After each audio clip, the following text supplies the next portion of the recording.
અંકલેશ્વર સ્થિત તક્ષશિલા વિદ્યાલય નવા બોરભાઠા વિભાગમાં શિક્ષકો તથા બાળકો દ્વારા રક્ષાબંધનની ઉજવણી ખૂબ ભાવપૂર્વક રીતે કરવામાં આવી હતી. રક્ષાબંધન શ્રાવણ મહિનાની પૂનમના દિવસે આવે છે. રક્ષાબંધન એટલે ભાઈ બહેનના પવિત્ર પ્રેમબંધનનો દિવસ. આ દિવસે બહેન ભાઈને કંકુનું તિલક કરી મીઠાઈ ખવડાવે છે અને રાખડી બાંધે છે. તે ભાઈની પ્રગતિ માટે ભગવાનને પ્રાર્થના કરે છે.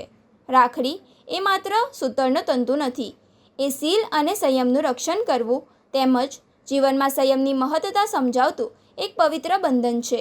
આ દિવસે પૂર્વ પ્રાથમિક વિભાગની દરેક બાળાઓએ ભાઈને રાખડી બાંધી અને ચોકલેટ ખવડાવી મોં મીઠું કરાવ્યું અને પોતાના રક્ષણની જવાબદારી સોંપતી હોય એવી ભાવના સાથે રક્ષાબંધન ઉત્સવ ઉજવ્યો. સાથે સાથે પોતાના ભાઈ અંતઃકરણ શત્રુ કામ, ક્રોધ, લોભ, મોહ, આશા, તૃષ્ણા વગેરે ઉપર વિજય મેળવે તેવી આકાંક્ષા સેવે છે.